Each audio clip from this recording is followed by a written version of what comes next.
Welcome to On the Edge with April Mahoney Brains.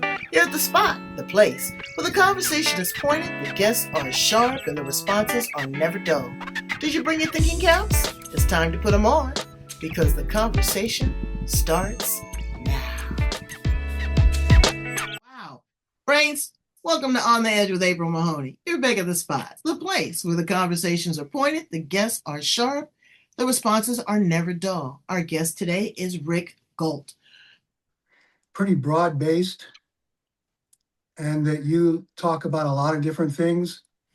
I think what's on my mind most these days is I do a lot of things. Coaching is just one of the things I do, but it's probably my focus right now because there's so much going on in the world and so much confusion and what people will call chaos, although it's not necessarily chaos from a different perspective. That I think that's my focus, is trying to help people navigate instead of floating down the river of life, we're hitting a period of rapids. And there are a lot of people that are freaking out. And because they've never learned how to navigate rapids in their life. And so my focus right now is helping people, my family, my friends, and people that come to me for coaching, navigate those rapids and get through this next, say, 5-10 years of trial and tribulation. I know. Wow. Rick has a lot of experience, a lot of life experience, and you just heard him kind of explain quick and dirty as to what his goal is and what he wants to do. He wants us to be able to navigate through the rapids. Let me tell you, I got in one of those air tubes, and I can't swim. I was the one that had on the life jacket. We were all roped together. And Spirit kept telling me, don't get your legs tangled. Don't get your legs tangled. And I kept not getting my legs tangled. Because remember, I'm the one out of the four of us that could not swim. We get to the end of the rapids and the current changed. And everybody went under. Mm-hmm. It was horrible. I thought I was going to drown. And this gentleman came from the other side of the riverbank. He came up out of the water like a scuba diver with these web hands, and he had on a black wetsuit, and his feet, I guess that was his gig that he did on the weekend, rescuing people that couldn't swim. Oh, but he saved my life. Yeah. But just that quick, the rapids changed. Yeah. The water changed, the current changed, and we went under. There was 3 people that could swim. There was 1 that couldn't swim, and we was all holding on to a branch. I tell this story because that's where we are in life. Yes. We're holding on to the branch. The current is changing, and we're hoping to God that somebody comes from the other side of the water down up under to save us. But you can't wait on somebody to save you. You've got to save yourself. Right. God helps themselves. Exactly. You know, you have a big natural disaster. Oh, the emergency rescue people are going to come and take care of me. They got tons of people to take care of. You have to take care of yourself. So, Rick, how did you find yourself with all the wonderful and amazing things that you do in the spiritual and the business world? How did you find yourself in this space and opting at this time in your life to work with this population of people? Well, I'm 77. What? Yeah, I'm 77. Well, you got a good moisturizer. Thanks.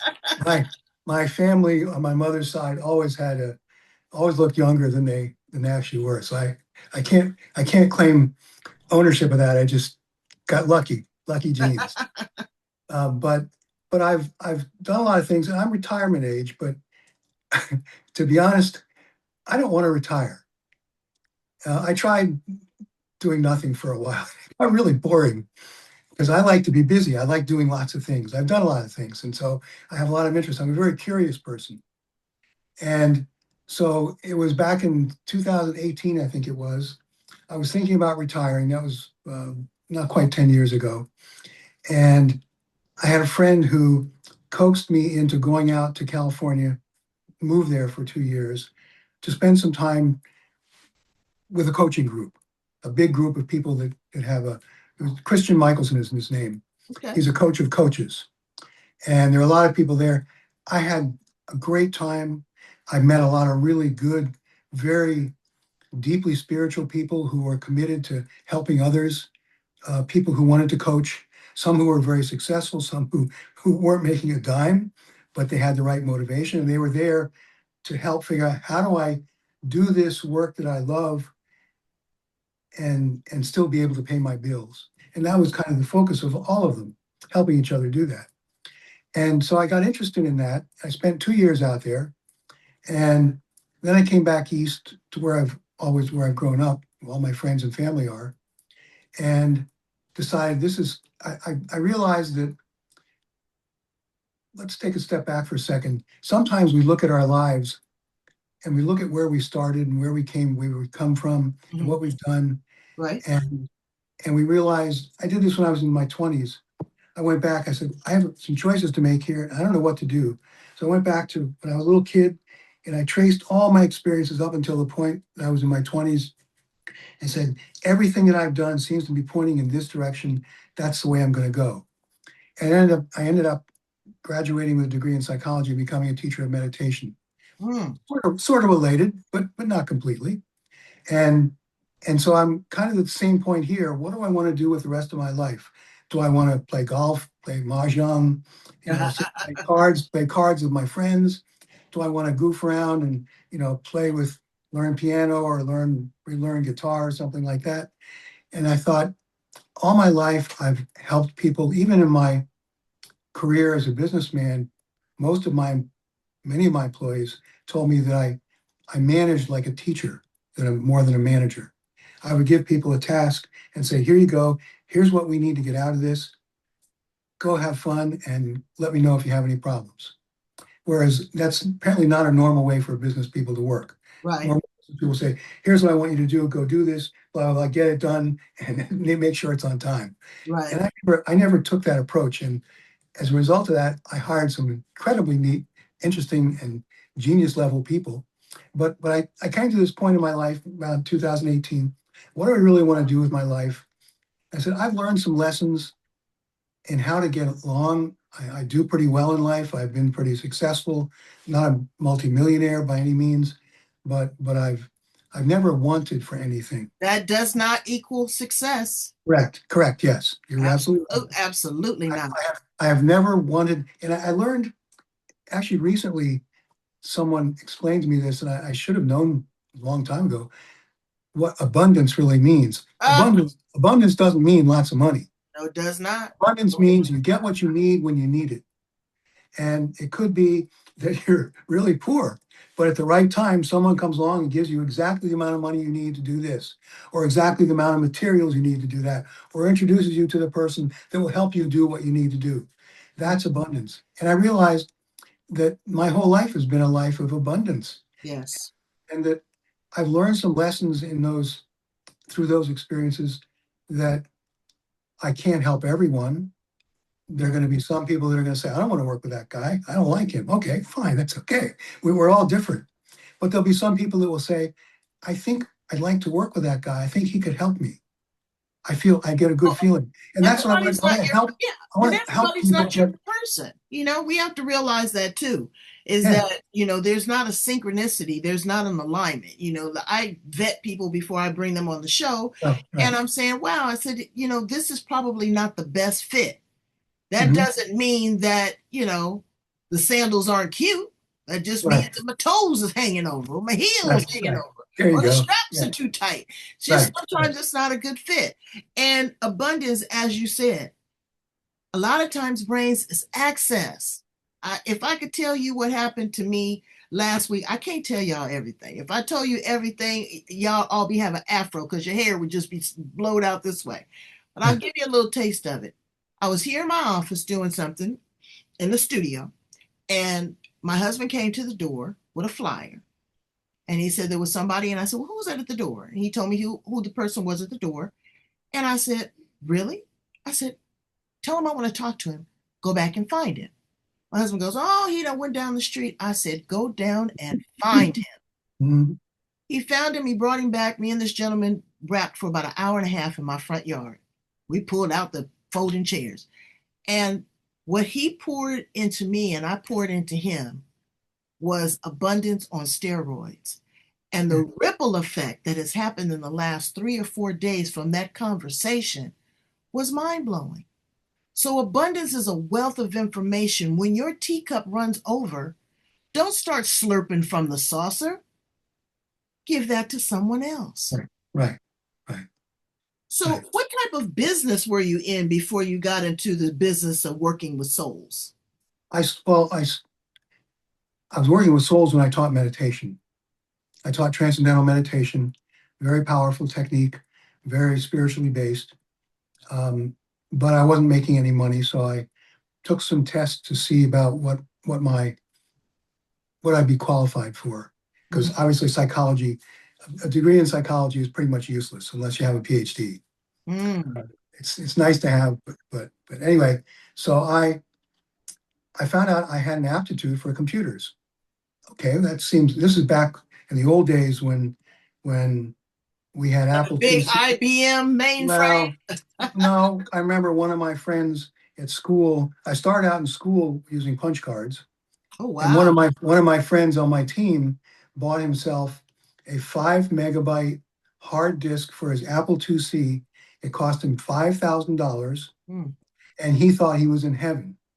mm, mm, mm. Now, I don't know how much you know about computers, but five Uh-huh. megabytes is bupkis. That's nothing. And Right, five right. thousand dollars is a lot of money for a 5 megabyte hard drive. Mm, So that was where we started. But I found out I had an aptitude, and I uh, I got a job at Georgetown University doing some programming, and from there I went to uh, another to a contract at the Department of Transportation. It's interesting. I was late for a meeting because of traffic. My interview. mhm, The person that was interviewing me also happened to practice TM and had for many years, and he was a very flexible guy. He mhm. said, "Oh, don't worry about it. Come when you can. It'll be okay." He hired me, and that started my career in the government as a government contractor, Mm. where I spent 30 some 5 years.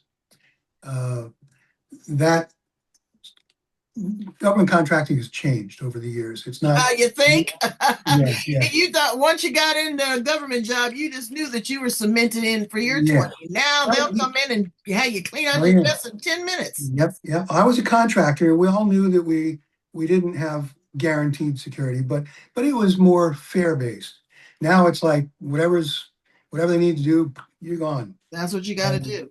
and I've had that happen a couple of times. So I realized, okay, it's time to change, time to do something in my retirement. I can't count on this. I need to do something else. So Let that's me when I ask you about decided to go back to my roots. let me ask you about two things really quickly. Yeah. Mhm. Um, packaging spirituality, Mhm. packaging and selling transcendental meditation. Mhm. I work with a lot of gifted people.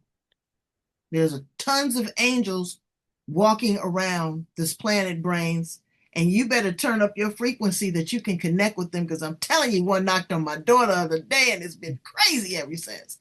Mhm. And you got to recognize that. But transcendental meditation is trance-like, which hypnosis is. I want you to explain that. But then, Okay. secondly, I want you to talk about the challenge of that because a lot of times when we have these spiritual gifts, people feel that they should not get paid for that. Right. Yeah. That's a part of the energy brains. Right. That's a Right. part of the exchange. You know, I call it Gus, God, universe, and spirit says, hey, look, if I can trust you with these raggedy pieces of paper to share with another individual, I can share the kingdom with you where there is abundance, where you will never want for anything. Right. Sickness, love, pain. You Right. you know, are you willing to share what you have here Yeah. to be a part of what I have in the future? Am I getting that right, Rick? Yeah, that makes sense. Of course. Okay. So Yeah. tell us a little bit about the transcendental Okay, meditation. good, because I like to talk about that. First of all, meditation means thinking. Hmm. Transcendental meditation is not a trance. Transcendental means to go beyond. Mm. Transcendental meditation uses the thinking process to transcend the thinking process to the source of thoughts. Wow. Well, the source of thoughts is the source of everything. It's the same source. It's the field of pure consciousness. And you can look at it from a spiritual perspective. You can look at it from a scientific perspective. It's called the unified field in physics. Some people call it source. Some people call it existence, absolute. Whatever name you want to give it, it's a field of infinity, of infinite potential, infinite opportunity. And the source of thoughts, when you follow a thought down to its finest and finest level, eventually you get to the most subtle level of thought where it's more like an intention than an actual thought. It's not like we think of thoughts like, oh, I have to go to the store, I want to get some ice cream. That's a very concrete thought that translates into activity. But there are more other thoughts we have. And in this context, thought is more of a mental activity than a thought. It's Mm. just a feeling. We get up and we go to the refrigerator because we feel hunger, but we don't recognize it as, oh, I'm feeling hungry. It's just a mental activity that drives a physical activity to go get something out of the refrigerator. Hmm. Hmm. Very, very subtle. That's a very subtle thought, very abstract, not clear, not distinct. And so subtler levels of thoughts are more abstract. The most subtle level of thought is pure abstractness, which is the infinite field of the absolute. That's, call it God, call it vacuum state, call it unified field.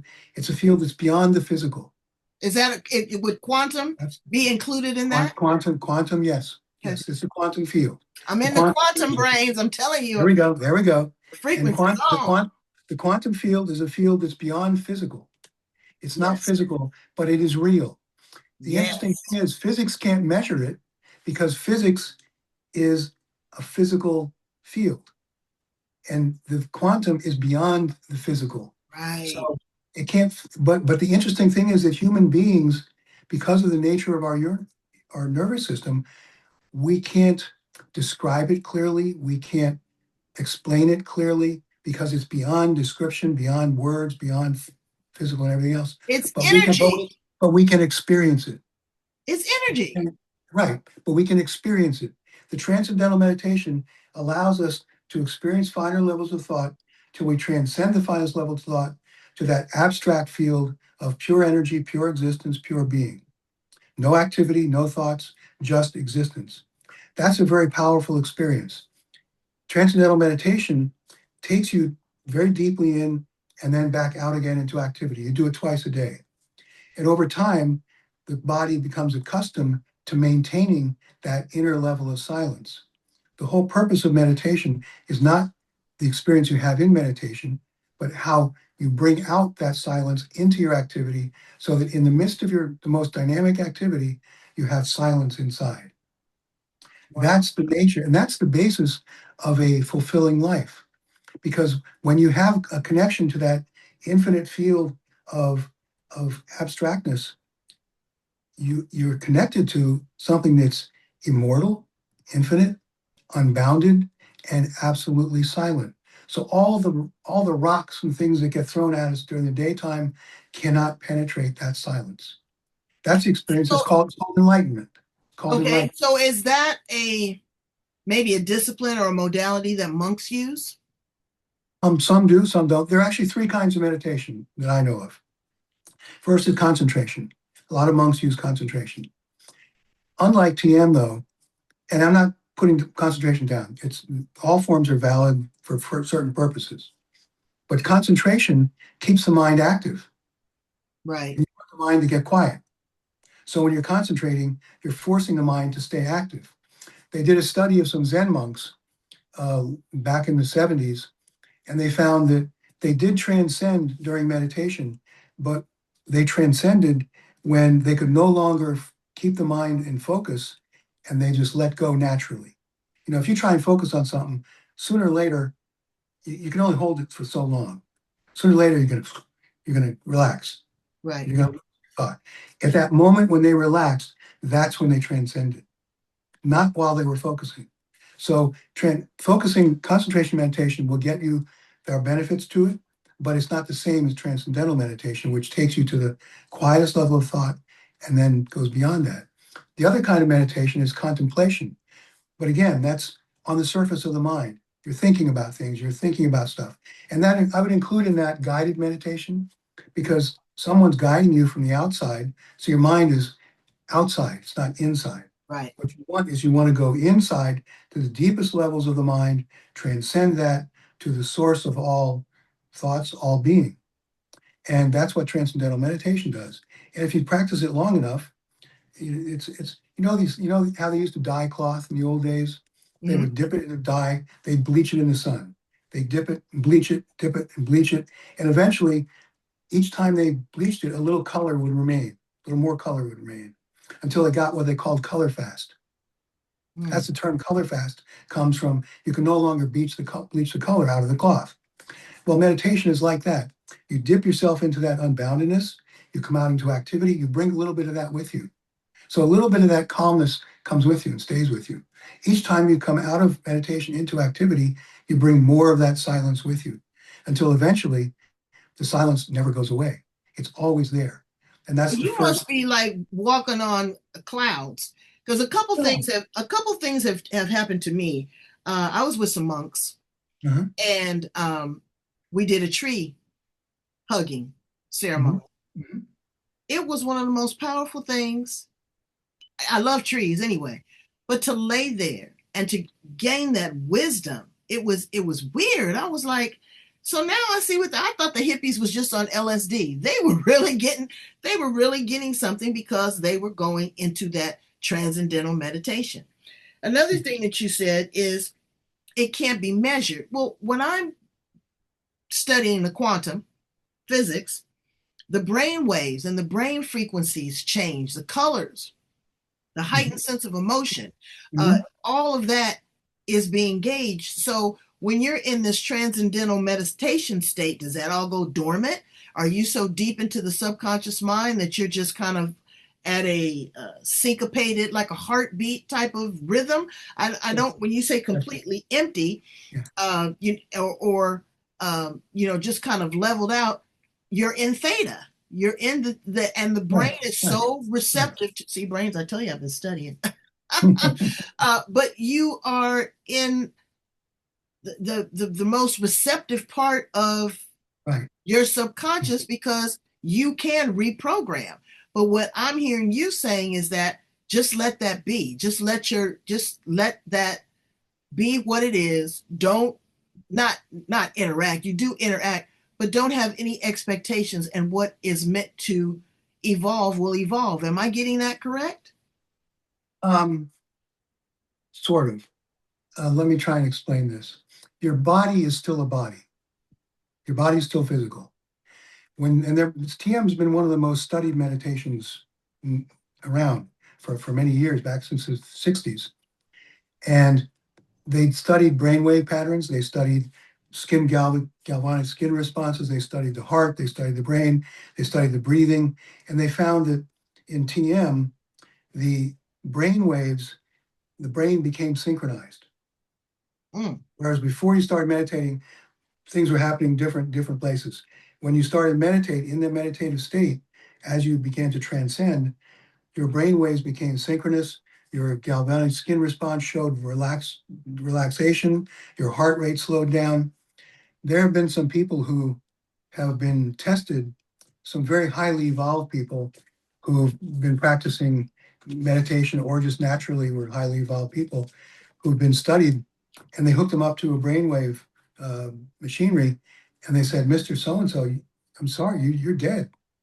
Their brainwave activity was so quiet that their body had basically gone to sleep, but they were still awake inside. And this is the thing about meditation. Over time, you can still be awake while you're sleeping, while you're dreaming. You have inner awareness. It's there all the time in the background. So you never get rid of the body because the body is a means for us to have this experience. But the body can become very relaxed. Imagine if you could walk around all day long with your body completely relaxed. I had an experience once when I was in meditation, I went very, very, very deep. It's almost like sitting at the bottom of a well. It was just quiet. And I happened to be in a place where I was in India. I had belly belly. I Mm, had the flu. I had stuff coming out of everywhere in my body. And I was coughing all the time. And as soon as I transcended to this place, the coughing stopped, the belly stopped, my body just settled down, and there was no discomfort whatsoever. I mm. was still wide awake. I could hear everybody else moving around and coughing and clearing their throat and everything, but my body was completely relaxed.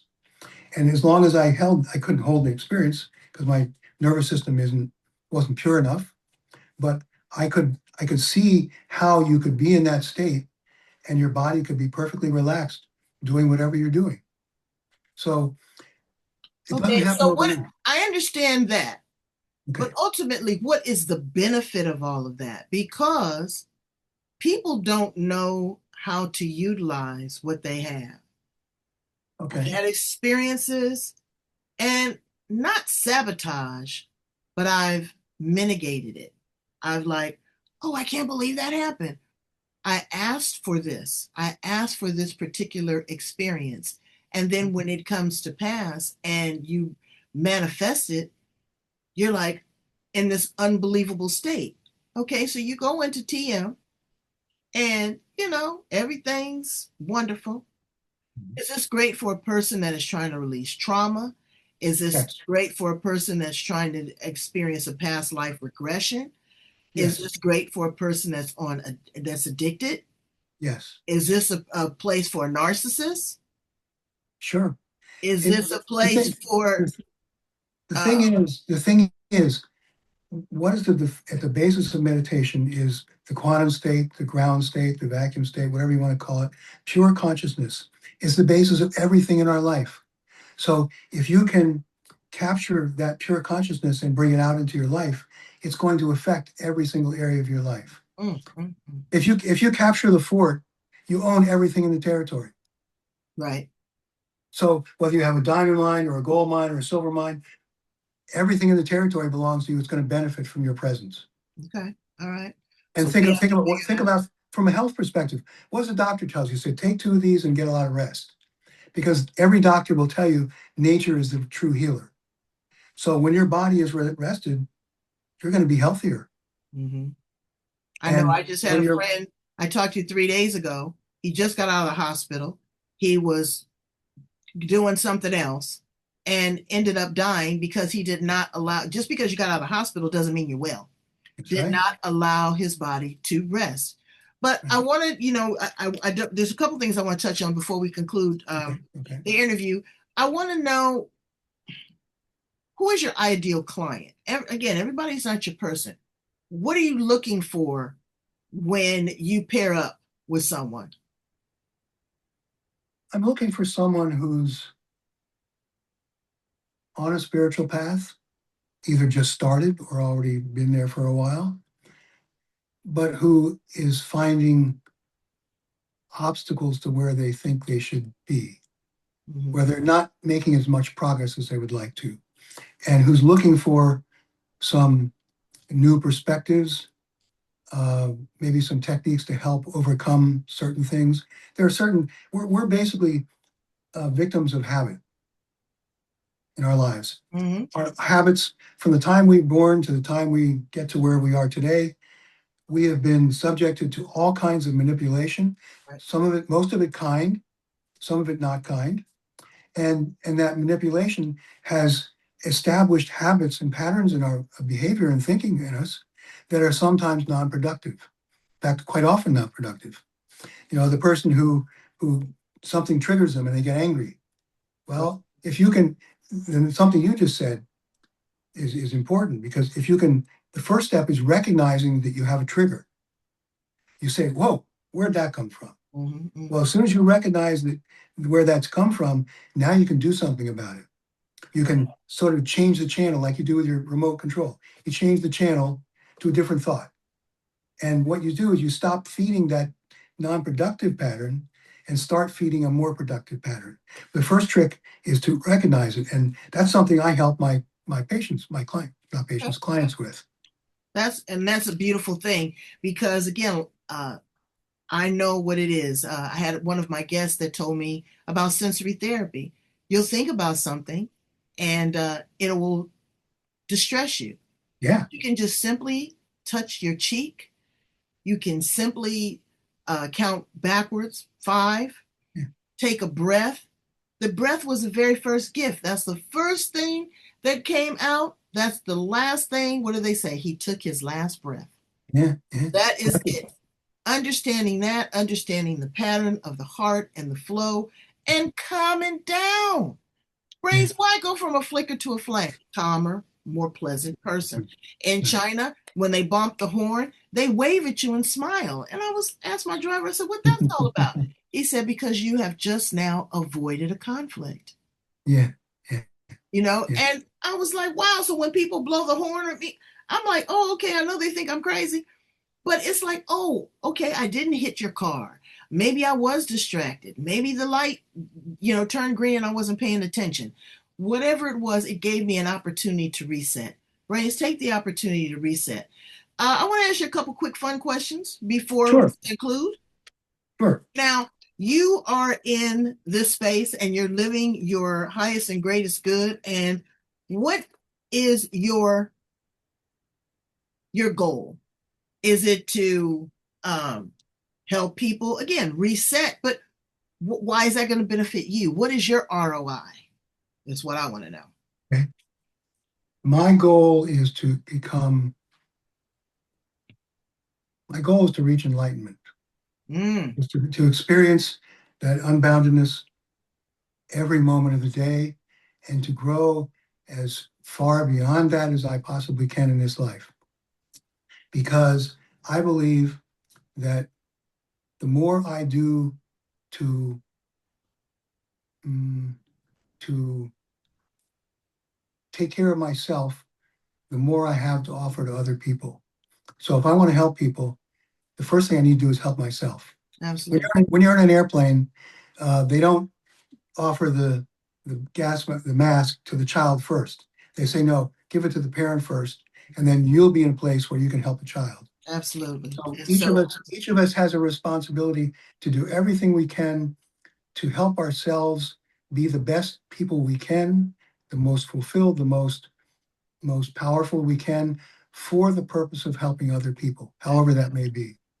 so, if you could time travel, go back to the past, stay here in the present, project to the future, where would you land? Right where I am. Absolutely. The I'm, past is yeah, the past is the past is gone. It's something to learn from, but I don't think much about it. The future hasn't happened yet, and I really believe very strongly that humans have free will. That the future that people predict is a future of probabilities based on where we are today. But we have the ability to change that. I can decide to go left, right, forward, backwards, any direction I want. And that may change the future. And so it's up to me to make the best decisions I can, which goes back to what I just said. The more clear my mind is, the more relaxed my body is, the better decisions I'm going to make, which is why I make meditation an important part of my practice. mm, And so the more prepared we are in ourselves, the better decisions we'll make, the better we can help move the whole future forward into a better place. And what's that's where we your are. That's where we are right now. We're at a time when we have to make choices. We have to decide which direction are we going to go because there's lots of choices out there, but yeah. there's two big choices. It's like there's two sides that can't talk to each other, Mm. and we need to decide where we want to stand, and we need to move forward in that direction and have the strength and this inner stability to do that. And Absolutely. that's what I try to bring to my clients. Well, you're doing a fantastic job. Please tell my brains how to get in contact with you. If you have any current offerings that they can follow up with you and get more information. Brains, again, my guests always offer a free consultation, Yeah. 15-minute, chat just to assess where you are. There's no commitment on that, but you don't know what you don't know. Somebody turned Rick onto it. Somebody turned me onto it. We want to turn you onto it. How do they get you, Rick? They can go to rickgault.com. That's RickGault.com. And that's just basically a one or two page description of me, and it has a link to my coaching website. Okay. Brains, I'm going to put all of his contact information in the back. I need you to also subscribe. Go in, love, like, share, and subscribe. That's right here on the edge, okay? Because we are doing it big time. We're doing it super size. You think you at one of these fast food restaurants. We love you. We support you. We encourage you. Thank you so much for being with us today, Rick. And we're going to continue to do the work that we're doing. There's a lot of work to be done, but Yes, we are at a place where we are not. I don't really think we're going to be able to change it, but we are going to be able to help people navigate through it, and that's important. I'm not so sure we need to change it. I think we're moving in the right direction. Do I have a second for a short, quick little splurb? Yeah, Okay. Physics talks about state changes, say from water to ice, from ice to water, white to steam, water to steam. And in between the two different states is a period of chaos. That's where we are right now. We are going through socially, cosmically, a state change from an outdated state to a more elevated, socially and spiritually advanced stage. In between those two stages is always a period of chaos. That's where we are now. Imagine you're in a big room with 500 people and you say, I want to put the men over here and the women over here and the kids up front. Okay, everybody move. For a few minutes, there's going to be chaos. People are going to fall, people are going to trip, somebody's going to have a heart attack, some kid's going to start crying. That's part of the chaos. But eventually, everybody's going to settle down in their new positions. Everything's going to be fine. That's what we're going through now. And we need to help people through this period because what's coming is going to be very, very good. yeah, Much I better than believe what it's we going to have be now. very, very good. And what a perfect note to end on. Thank you so much, Rick. You are a blessing. You really, really are. Brains, go in, love, like, share, follow Rick, contact Rick, check out his website, go to his landing page and see what he's all about. I thank you so much for being here with us on the edge. You're the best.